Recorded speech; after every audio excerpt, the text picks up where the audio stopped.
This is EWA Radio, the official podcast of the Education Writers Association, and I'm public editor Emily Richmond. From Maine to Washington state, schools are wrestling to get students back in the classroom, even as the pandemic continues to pose health and safety challenges. Record numbers of K-12 students are chronically absent, meaning they're missing at least 10% of the instructional time. That's putting their learning and social, emotional well-being at risk. Joining me to discuss it is Lily Altavena. She's reported on student absenteeism in 2 states, first for the Arizona Republic, and now in her new beat at the Detroit Free Press. Lily, welcome to EWA Radio. Hi, thanks for having me. Lily, before we jump into your reporting, I want to start with some of the numbers, just so our listeners understand the magnitude of this crisis.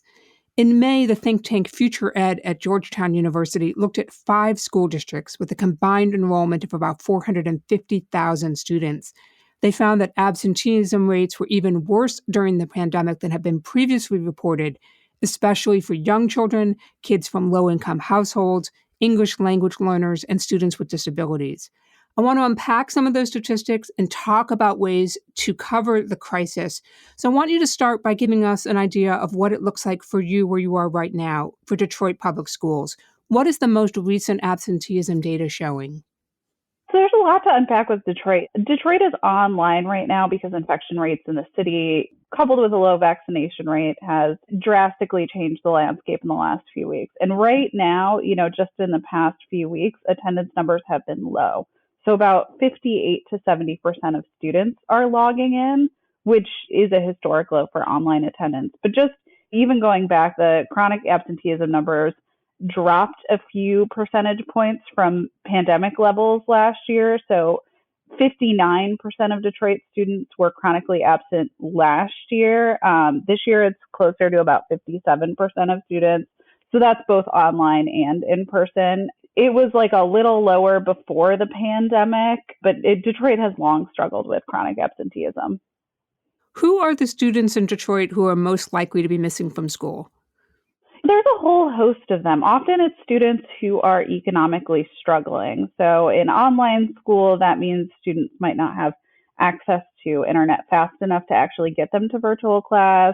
They might not have a laptop that works well enough or just a caregiver around to help them.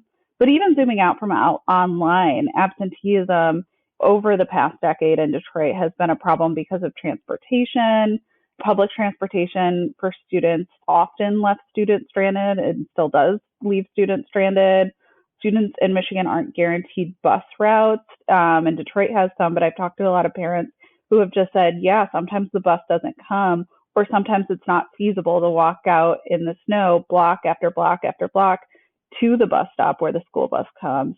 And, in some cases, adults work strange hours or hours that don't necessarily allow them to get their kid to the bus stop or to get their kid to school. So there are a lot of challenges, even just in transportation. How do those Detroit numbers and factors compare with statewide? I mean, Michigan is a huge state with literally hundreds of school systems. Yes, Detroit historically has some of the highest chronic absenteeism numbers in the state and the country. So in Michigan last year, about 20% of students were chronically absent. And that was about similar with the year before, compared with nearly 60% in the Detroit Public Schools Community District. And, even just zooming out nationally, the chronic absenteeism rate is about at 15%. That data is from the 17-18 school year from the U.S. Department of Education. So that's a little bit behind and excludes a pretty key event, the pandemic. And Michigan's rate in 17-18 held at about 20% that year, too. So Michigan, as a state, struggles with chronic absenteeism even more than the nation.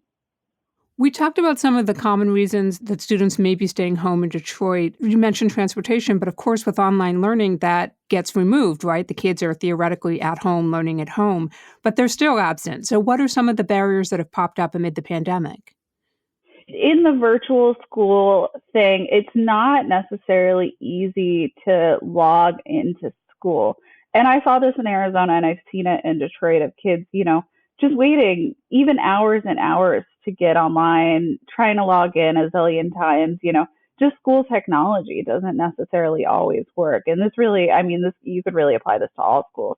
And then, in Detroit, Detroiters struggle a lot with internet access. I think the last figure that I saw was about a quarter of Detroiters don't have internet accesses or don't have high quality internet access. That means they can't log on and watch a live classroom. They can't use all the fancy features of all this technology and software districts have bought. So it's the idea of online school has been really important in the pandemic, but in execution, there have been a lot of issues that especially, economically struggling students can't really overcome. I've seen a lot of stories, including in some of yours, and some very basic challenges that people just may not be thinking about on the face of it, which is that students may be sharing devices with other members of the household, Mm-hmm. that it may be overwhelming whatever Wi-Fi they have to try to have maybe more than one kid learning online and have a high quality Zoom meeting at the same time. And certainly those can be factors and distractions. In 2020, when everything was just starting up, I was hanging out with an online class. It was just sort of getting settled, and a lot of kids were coming in from their parents' phones, these third graders. This was before districts had more laptops to give to kids. But on the phones, it would be parents trying to figure out how to do this, and kids wouldn't be able to see anything, and they complained about that a lot because they're just little kids and they don't understand that this can't be like their classroom. There are obvious concerns about the lost learning time and the academic progress and what that can do to a student's performance. But what have you heard from some folks, like advocates, educators, and others on the social emotional side of what this absenteeism is doing? So I think there are a lot of concerns about well-being. If students aren't occupied at school, then what are they doing and where are they going? And a lot of the times they might be watching TV all day at home or just not engaging with other people or other kids socially. Or, in extreme cases, I think we've heard a lot of concern about kids being in a home that's not safe or with a parent who maybe not necessarily is safe or caregiver. And especially, we've heard a lot about why it's important for kids to see and play with other kids to sort of develop that socialization part of their brain. And also, I think it's really important to remember that schools are where kids get free lunch and breakfast. And so there are a lot of kids in the country who rely on these meals, sometimes as their primary source of nutrients. And that's going to help their brain. That's going to help them be a more engaged kid. There's a lot of reason why it's really good for kids to eat on a regular schedule. So if they're not showing up to school, they may not be eating on a regular schedule. It sounds like you get into a lot of the specifics for your particular community in your reporting, and it feels like this is a good time to remind folks to be careful about making comparisons among districts or even among states where average numbers on absenteeism may hide really big highs and really low lows. And especially now in the pandemic where attendance is so, I mean, it's like a pendulum every week, right? It's going to change. And district attendance practices ideally should be uniform in your state, but that's definitely not the case. Even classroom to classroom students can get counted in different ways.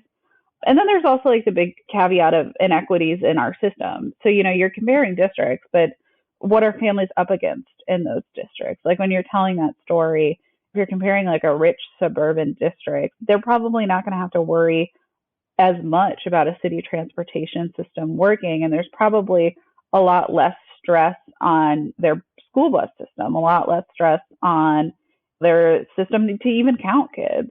So I think you definitely have to zoom out from the data. And obviously, if you see something weird in attendance data or absenteeism data, ask the district, ask the state. I have to clarify all the time.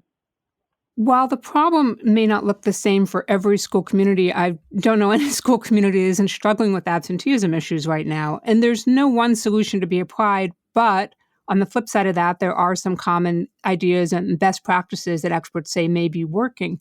I want to talk about one of those and how it relates to some of your prior reporting. Stephen Sawchuk of Education Week put together a tip sheet for educators of best practices for addressing absenteeism. And here's the quote from his piece. If the baseline strategies don't work, try more intensive programs like home visits. Nearly all the district officials said that home visiting can be an effective way to find those students who seem to be disengaged and to begin building a relationship with them. That's one of the strategies you wrote about for the Arizona Republic, isn't it? Yeah. In 2018, I believe I visited a district on the Tohono O'odham Reservation.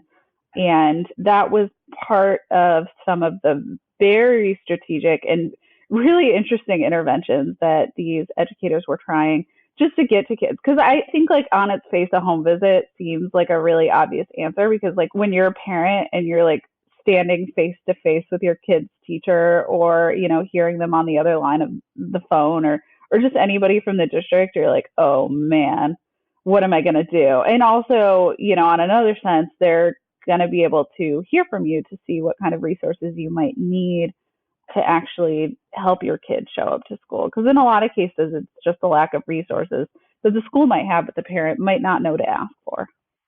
What I especially liked about that story from 2018 was you started with this winding, complicated road to the family's home on the reservation. And then you had a story that was filled with data and research and voices, but you brought us back to the family at the end. How intentional was that? When you made the drive out to the house for the first time, did you say to yourself, okay, this is my lead? It was really obvious. I remember that drive so vividly. Like, I woke up at 4 in the morning because there were no hotels on this reservation. So I had to be in a town like an hour away. These kids were getting to school just like at the crack of dawn to get to their school bus. And eventually, and I was driving like not such a great car at the time, eventually it just becomes like a dirt road that's not even like an even dirt road. It's like an uneven dirt road. You just kind of feel like my little tiny car was just sort of like going up a mountain on its own, freestyling. It's dark. Like, there are just very few lights.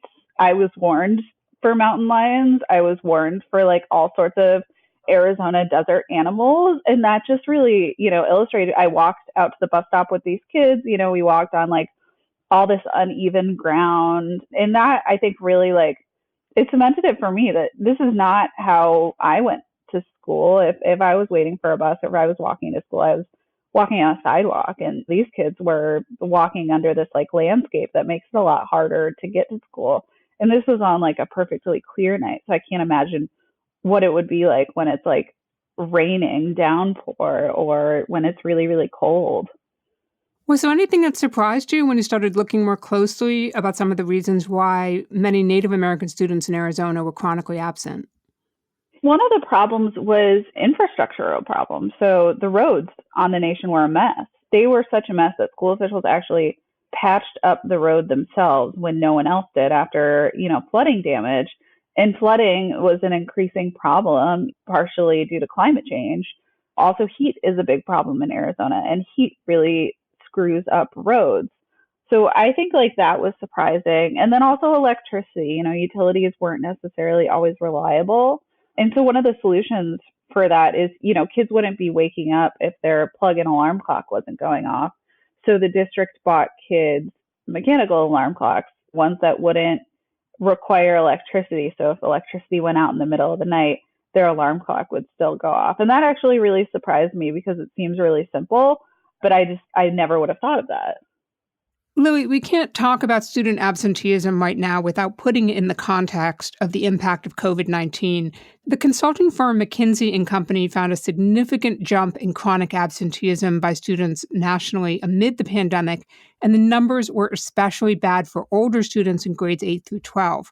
So it seems clear we had an absenteeism problem before, and now it's been exacerbated. Some of that is related to family circumstances, but we also know that there are parents keeping kids home because of uncertainty and confusion over whether classrooms are actually safe, or maybe they have problems with vaccine requirements and mask mandates. It seems like it's a confusing time right now for a lot of families who might otherwise have been pretty consistent about getting their kids to school on time.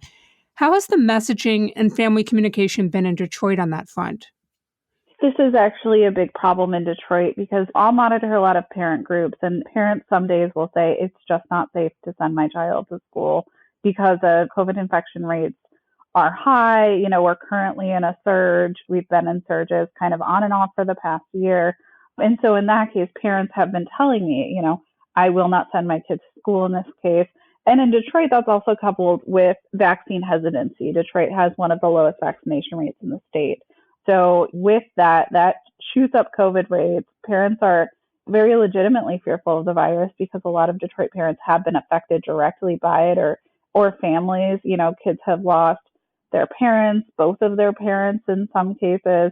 So there is a lot of fear, and the messaging from the district has at some points been unclear, whether it is or is not safe to go to school, and has been last minute. So, if you cancel school at the last second or switch to virtual, some families are just not prepared for that. Kids won't have their laptops, or kids won't know what they're supposed to do if there hasn't been a set plan or a clear plan. So all of that confusion, I think, has definitely contributed to the absenteeism problem here. We're talking with Lily Altavena of the Detroit Free Press about covering student absenteeism. Don't miss an episode of EWA Radio. You never have to. You can find us on your favorite podcast app. And many thanks to everyone who has taken a moment to rate us on iTunes. Your support and your feedback are helping us to grow.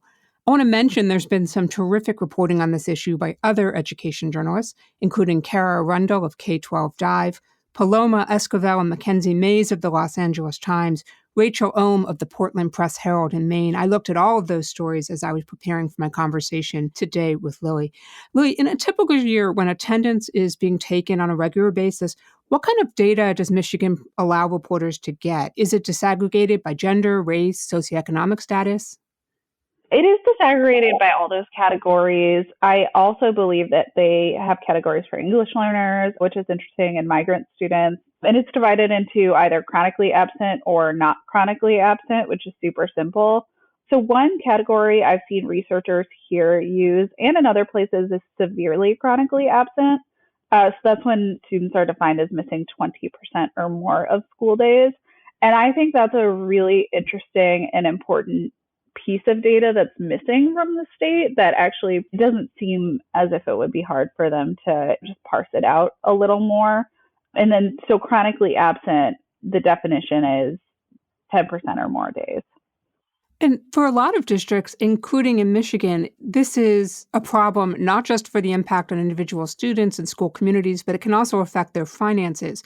Can you explain Count Day and how that's a factor for Michigan schools when we talk about absenteeism?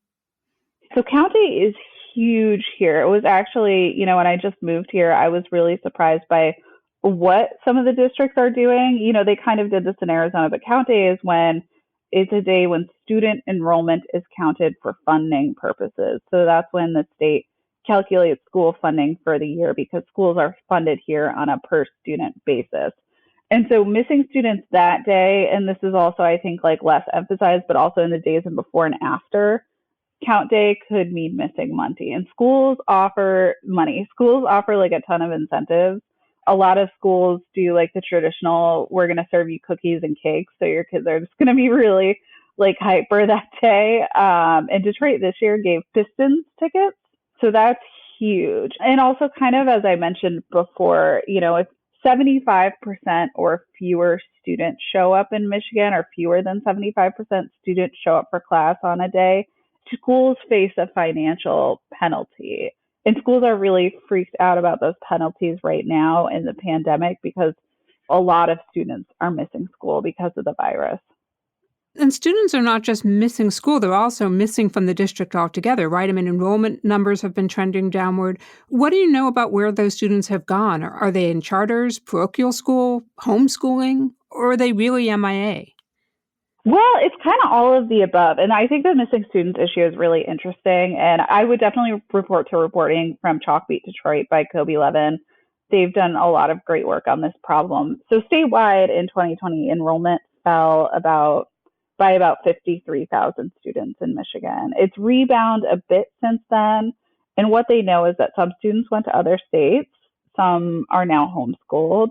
Michigan doesn't track the number of homeschooled students, so we don't know how many, but many just weren't found at all. And the state, or, in a lot of districts, didn't really search for them. Some did, some tried to knock on doors. But one of the biggest proportions of missing students just were really little kids who didn't enroll in, whose parents or caregivers didn't enroll them in kindergarten. So we had a lot fewer kindergartners in the pandemic, and now that means sometimes we just have older kinders, but there's no child accounting process, which is interesting. Louie, I'm interested in finding out what were some of the roadblocks you encountered in reporting on absenteeism, and how did you get over them? I think that one of the biggest roadblocks is getting to families and getting to kids who have experienced this. For one part, there's a lot of shame associated for a family who maybe has had an issue getting their kid to school. And also just, in the sense that these kids are the missing ones. So as a reporter, you may not be magically able to find them, but sometimes you can just find them by showing up to places where they might struggle getting to school, like the bus stop. Advocacy organizations, I don't always like asking advocacy organizations for sources, but this is one of those situations where they're very good at helping make family connections. And I've also had school officials who have connected me with families who may have turned around their attendance problems. And that's actually helpful because then you can figure out what they did. And then I would also say the state in Arizona was not very clear about whether it collected absenteeism data or not. And I think they've since clarified that they do. But at that point, I relied on federal data because the state numbers just didn't seem clear and I just could not trust them. We should point out that this is actually one of the tenets of the Every Student Succeeds Act, is that states are supposed to be gathering and disseminating this information. Yeah. We'll see. We'll see. Exactly. Optimistic. Yeah. We're highly optimistic, right? It can't be an education report if you can't hold on to at least a little smidgen of that optimism that federal data will become more timely and accessible. Exactly. I'm wondering, what have been some useful sources of research for you on the impact of absenteeism? What are some of the studies you've looked to, or maybe organizations that have been particularly helpful? So in Michigan, Wayne State University's College of Education has just done really excellent work on the impact of absenteeism in Detroit, and also just trying to parse into those reasons. But, from a national perspective, I've talked to people from the Brookings Institute, and they have a large body of work around absenteeism that I found helpful. If you're working on absenteeism, you probably should know about the organization Attendance Works. They've done a lot of research about this problem, and they have a lot of expertise and opinions about absenteeism. And they're sort of the big advocacy organization when it comes to absenteeism. Of course, we want to talk to the experts, but we also want student voices. And I'm wondering how you approach making that a focus when you look at these stories, because they're the ones who are really in the thick of it. The best way to find students is getting to them. So I kind of like in that piece with Arizona, I just found a family, hung out with them in the morning while they were getting ready and talked to the mom, talked to the kids. And I always love those kinds of interviews because it's really not like an interview where you're sitting down with them and you're asking a bunch of questions. It's just sort of like you get to ask all these details about like what they're eating for breakfast and like how they're feeling that morning and what are they nervous about before school and why is it hard some mornings. This might be a good morning. And then in Detroit, I think it's been a little more difficult with the pandemic, but I especially admire a piece of reporting from a few years ago by Erin Einhorn. She waited in the dark at the bus stop with kids, and I think that was a great way to showcase child voices and family voices. That's a really great suggestion. And I'm also wondering, what are some questions that you've maybe gotten surprising answers to, or good ones for reporters to be thinking about when they talk to educators, to teachers and principals? I always want to do like scene setter type questions. So if I want to know what absenteeism looks like, because it's a weird problem to illustrate. What does it look like when kids are gone? I ask teachers kind of what does the classroom look like first thing in the morning? Is it empty? Do they walk into class wondering who will show up? We want to tease out these facts by just hanging out with teachers. For superintendents, I kind of ask about the financial implications. But with parents, I really do try to be delicate because this is, again, like a really shameful issue. It comes with shame, even if it may not be their fault. They might be facing mountain lions. They might be facing extreme weather. So asking them kind of what's standing in their way and asking kind of what they've done to try to address these barriers and how people have responded. They may not have gotten great or understanding responses from their school, their bus company, even their city if they're trying to like navigate through non-plowed roads in the morning. So those are all kind of questions I like to ask. I don't know any education reporter right now who isn't looking for some fresh angles on absenteeism. Do you have some ideas for them? Yeah, I got a few ideas. I think it's interesting to consider the pandemic's lasting effects on attendance. I've seen parent attitudes change a lot on missing school. I think that parents are a little more open to keeping their kids home because the virus has created a lot of awareness about keeping their kids school if they're feeling sick and also safety threats. So I think it'll be interesting to see if these attitudes stay the same, if we ever come to a recovery in this pandemic. And I'm also curious if this has led to some solutions in attendance.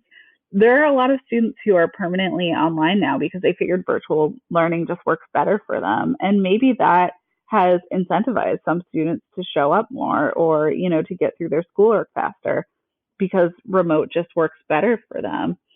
So, just continuing to see how the pandemic maybe could help attendance in the long run if online school is here to stay and we fix some of the problems with it.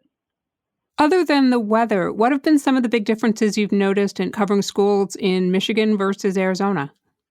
The weather is the big one. I think that I am really surprised at how the staffing issues here have dramatically impacted schools. So in Arizona, we did have staffing issues, but in Michigan, it seems like the staffing issues are even more pronounced, which really surprised me.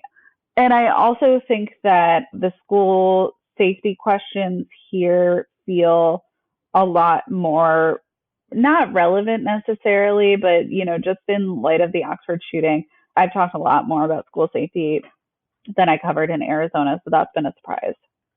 Lily Altavena is the K-12 education reporter for the Detroit Free Press. Thank you so much for making time for EWA Radio. Thanks for having me. And that wraps up another episode for us. If there's a story you want to learn more about, drop us a line at radio@ewa.org. You can also find resources on the EWA website about absenteeism, including a recent webinar, tip sheets, story ideas, and more. Take a look. We're at ewa.org. The mission of the Education Writers Association is to strengthen the community of education journalists and improve the quality of education coverage.